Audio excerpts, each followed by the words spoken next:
This is an example that will hopefully reinforce the discussion that we had about the differences between primitive types and reference types.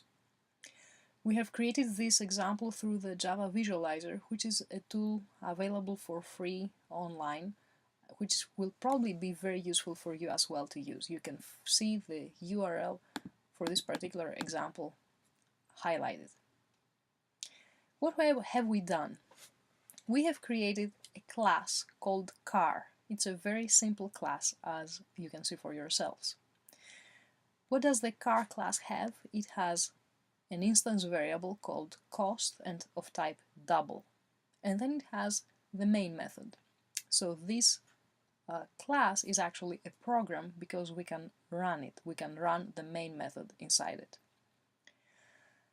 Inside the main method, we declare variable a, we declare it of type int, and then we assign to that a value, the value 4, which is of the same type, it is of int type. So variable a is a primitive variable, primitive type variable. What else do? We then create a variable of reference type. Which type? The car type. So C is a variable that is of car type. This is the first thing we do on line 9. What else do? We create an object, a value for the car type by using the new operator. So new car is creating a new object, a new value for the car type. And finally, we are assigning that new value, the car object, to the C variable, to the C reference. All right. Finally, we change a particular attribute of that particular object, which is referenced by the C variable. We change the cost to a particular value that, as you can see, is pretty random. Now, what does the picture on the right show us? It shows us the picture how things are in memory, a simplified view, but clarifies a lot about primitive types and reference types.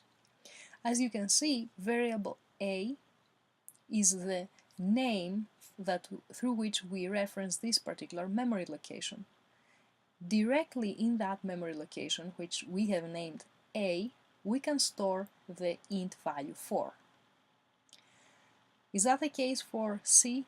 No. Why? Because C is of reference type. So when we declare the C variable, the only thing we do, the only space we allocate is the space for the memory reference. The space for the car object is actually allocated after we perform the new car statement. We execute that statement.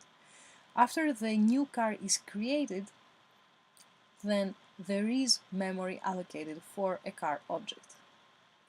Finally, the assignment, the car C becomes equal to new car, means that this particular car variable, this particular car reference, is going to reference that particular car object that was just created. The very last line, line 10 of the code, will change the attribute of this particular car object, its cost, through the reference variable C.